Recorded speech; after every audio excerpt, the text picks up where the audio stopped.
Me rastin e festës së 7 marsit, ditës së mësuesit, në shkollën nënshkruesi pavarësisë në Bisefa, u zhvillua një aktivitet i veçantë i organizuar nga Senati i shkollës në shenjë mirënjohje për kontributin dhe përkushtimin e mësuesve në edukimin e brezave të rinj. Sot duam të urojmë 7 marsit, ditën e mësuesit. Një ditë që nuk është thjesht një datë kalendar, por një moment mirënjohje për ata që çdo ditë na udhëheqin drejt dijes. Mësuesit tanë nuk na mësojnë vetëm në shkollore. Ata na mësojnë si të mendojmë, si të përpiqemi, si të mos dorëzohemi dhe si të besojmë tek vetja jonë. Ata janë ata që na çedurojnë pyetjet tona të pafundme, gabimet tona, zhurmën tonë, por gjithmonë vazhdojnë të na udhëzojnë në përkushtim. Në këtë ditë të veçantë, ne duam t'ju falenderojmë për gjithçka që bëni për ne. Ju jeni ata që na motivoni të ndërrojmë më shumë dhe të arrijmë qëllimet tona. Nxënësit dhe stafi pedagogjik u bën pjesë e një atmosfere festive dhe plot emocion. Gjatë këtij aktiviteti, Senati i shkollës shpërndau certifikata mirënjohje dhe buqeta me lule për stafin e mësuesve, duke i uruar në këtë ditë të veçantë. Duke i qenë se si koordinatore e Senatit dhe kam qenë paksa në brendësi të gjithë këtij organizimi, përveç se dua t'ju uroj kolegëve të mi gëzuar festën e 7 marsit, dua gjithashtu të falenderoj të gjithë nxënësit, të cilët ishin pjesëmarrës në këtë, le të themi, falënderim të kolegëve. Dhe dua gjithashtu të them që kam arritur në konkluzionin që ne mund të bëjmë gjëra të vogla, por me dashuri shumë të madhe. Në emër të gjithë nxënësve, ju falenderojmë për kushtimin, durimin dhe dashurinë që tregoni çdo ditë për ne. Pa ju, rruga jonë drejt së ardhmes do të ishte shumë e vështirë. Por gjithashtu një falënderim dua të bëj dhe për të gjithë nxënësit që dhanë kontributin e tyre në zhvillimin e këtij aktiviteti. Gjithashtu nxënësit përgatitën edhe një pemë me kartolina të vogla të krijuara nga ata, ku ishin shkruar mesazhe të personalizuara për secilin mësues. Kjo atmosferë feste përfshiu edhe këngë e poezi të shkurtra që mbushën ambientet e shkollës me gëzim dhe emocione.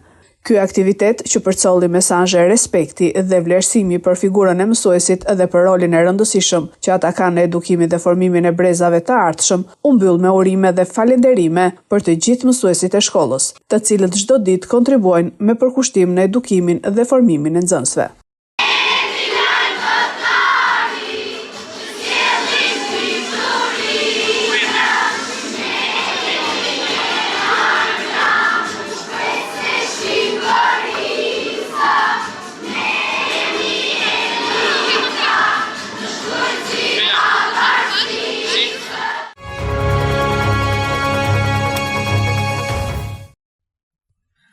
Sot në Muzeun e Qytetit u zhvillua aktiviteti me rastin e 7 marsit, kushtuar figurës së mësuesit dhe kontributit të tyre në arsim.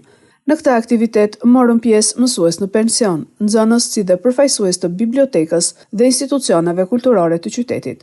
Të pranishmit ndan kujtime dhe vlerësime për rolin e rëndësishëm të mësuesit në edukimin dhe formimin e brezave ndër vite.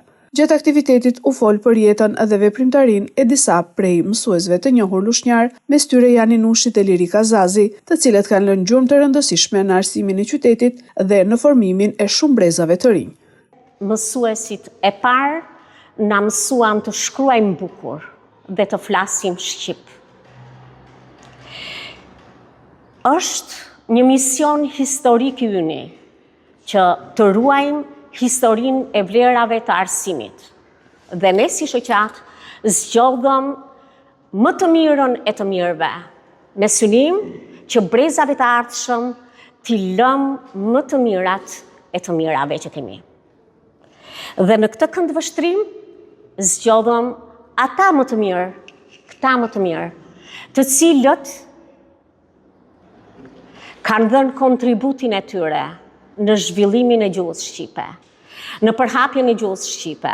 Është një mirënjohje që nuk mbaron kurrë, mendoj. Nuk mbaron kurrë dhe nuk shtaron kurrë dhe nuk gjendet fjalë, sepse mirënjohja më duket një fjalë e thon të gjithë, mirënjohje.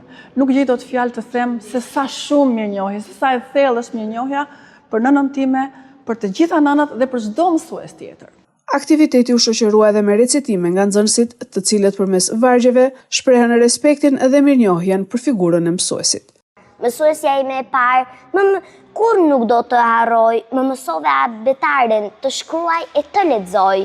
Mësuesja ime e parë më bëre të mësoj gjuhën tonë anëtare dhe këngët të këndoj.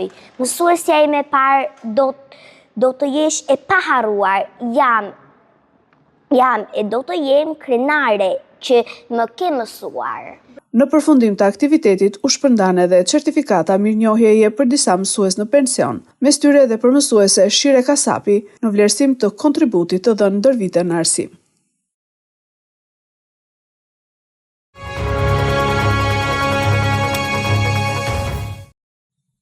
Një javë pas nisjes së konfliktit në lindjen e mesme dhe shtrëngimit të naftës edhe në vendin tonë, qeveria pritet të zhvillojë një takim me operatorët e tregut të karburanteve ditën e hënë.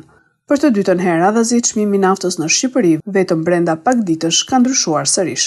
Pikat e tregtimit në Lushnjë ndryshuan vlerat në tabelat e tyre të shitjes ditën e sotme, duke I vendosur një çmim të ri të naftës me një maksimale që varion nga 182 deri në 184 lek për litër, nga 175 deri 179 lek që tregtohej ditët e mëparshme. Kjo rritje e çmimit sipas operatorëve në treg vjen pas rritjes së mëtejshme të çmimeve të naftës në bursë si pasojë e konfliktit në lindjen e mesme. Konkretisht, një fuqi naftë bruto në bursë ka arritur në $91. Rritja më e lartë që prej fillimit të konfliktit, teksa më parë tregtohej edhe në vlerat e $70 për fuqi. Edhe të dhënat e doganave tregojnë se çmimi I naftës së importuar me referencë çmimet e bursës është rritur nga $888 për ton në 2 mars në $1112 për ton në datën 5 mars. Çmimi I naftës në Shqipëri vijon të mbetet I lartë, pasi në 1 litër rëndojnë brenda 4 taksa si akciza, taksa e karbonit dhe qarkullimit si dhe TVSH-ja 20%. Duke arritur një çmim vetëm taksa nga 100 deri në 110 lek për litër.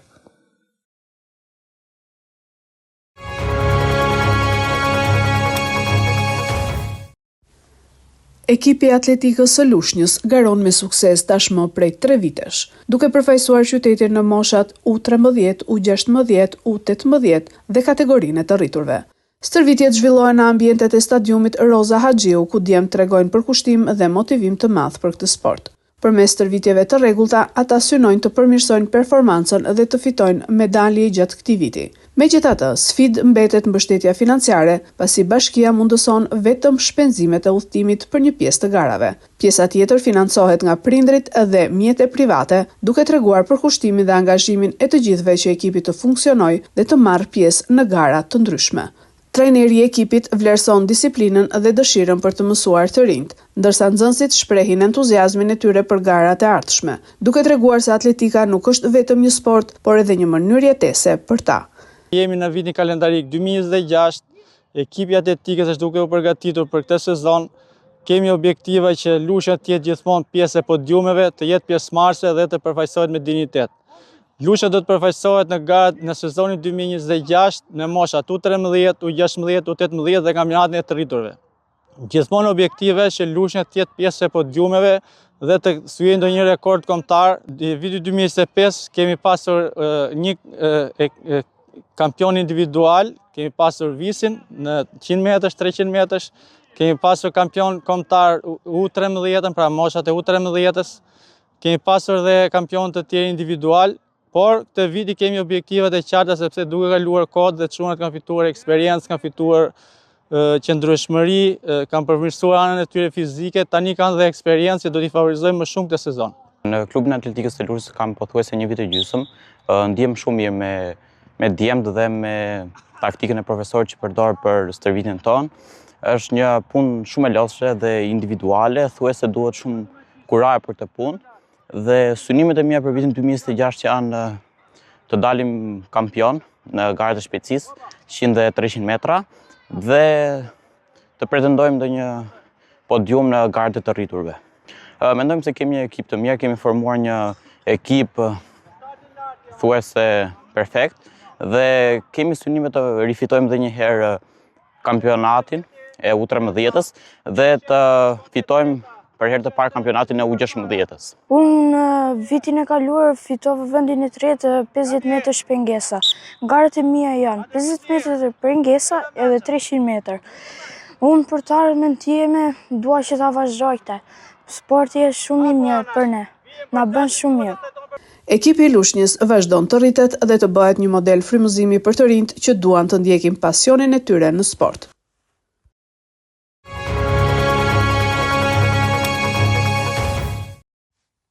Pak orë pas takimit të presidentes Vjosa Osmani me liderët e partive politike për caktimin e zgjedhjeve të reja, pas dështimit të seancës për zgjedhjen e presidentit, kryeministri Albin Kurti mbajti një konferencë për shtyp, duke kundërshtuar dekretin e Osmanit me argumentin se sipas kushtetutës, kuvendi nuk duhej të ishte shpërndar.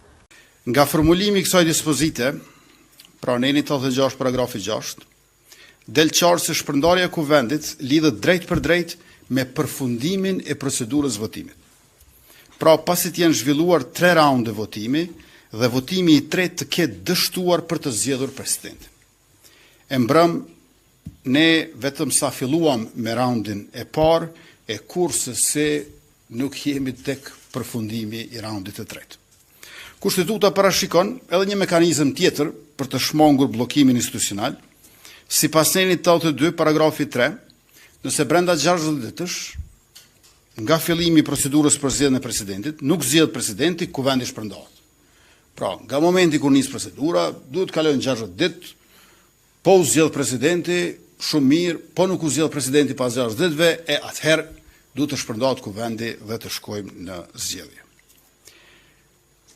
Kjo dispozit vendos pra një afat maksimal për gjithë procesin dhe nuk kërkon domosdoshmërisht zhvillimin e 3 raundet votimit. Mund të kryet në raundin e parë, raundi i dytë fillon vetëm nëse raundi i parë nuk është i suksesshëm, raundi i tretë vetëm nëse raundi i parë dhe i dytë nuk janë të suksesshëm.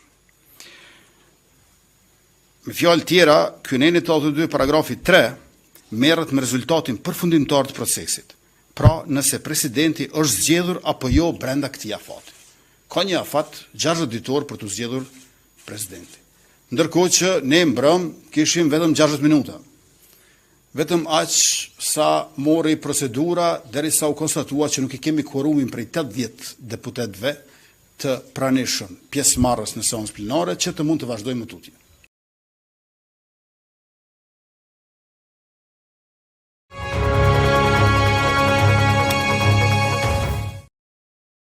Për shkallëzimi i konfliktit në lindjen e mesme që ushtri deri në Qipro, një vend antar i NATO-s, ka vënë në lëvizje edhe Evropën, e cila ka rritur praninë ushtarake në mesdheun lindor. Fregata raketore Federico Martinengo, një anije marinës ushtarake italiane, u nis pasditën e të premtes drejt Qipros. Mediat italiane raportojnë se Martinengo pritet të jetë anija e parë evropiane që do të mbërrijë në zonën e krizës në mesdheun lindor. Dërgimi i kësaj anijeje vjen në një moment kur disa vende evropiane poshtojnë praninë e tyre ushtarake në rajon, pas sulmit me dron që goditi ditët e fundit ishullin e Qipros. Sipas mediave fqinje, dislokimi i Martinengo është hapi i parë i kontributit italian në një forcë detare evropiane që po organizohet në këtë zonë. Ndërkohë presidenti iranian Pezeshkian, gjatë një fjalimi të transmetuar në televizionin shtetëror të shtunën, u kërkoi ndjes vendeve të gjirit për sulmet me raketa dhe dron. Këshilli i përkohshëm drejtues vendosi të premten që Irani nuk do të sulmojë më vendet fqinje me raketa dhe dron nëse këto vende nuk janë origjinë e sulmeve ndaj nesh. Personalisht u kërkoi ndjes këtyre vendeve për sulmet e deritanishme, tha Pezeshkian. Presidenti iranian tha se sulmet e deritanishme ndaj Katarit, Kuvajtit, Emirateve të Bashkuara Arabe dhe Bahreinit ishin reagime instiktive të ushtrisë dhe gardës revolucionare në mungesë të zinxhirit komandues të forcave të armatosura. Garda revolucionare iraniane që ka qenë në pararoj të sulmeve ndaj vendeve të gjirit, Izraelit dhe bazave amerikane në rajon, i përgjigjet vetëm liderit suprem. Por vrasja e Ajatollahut Ali Khamenei më 28 shkurt nga sulmi amerikano-izraelit krijoi një vakum në komandën e kësaj force.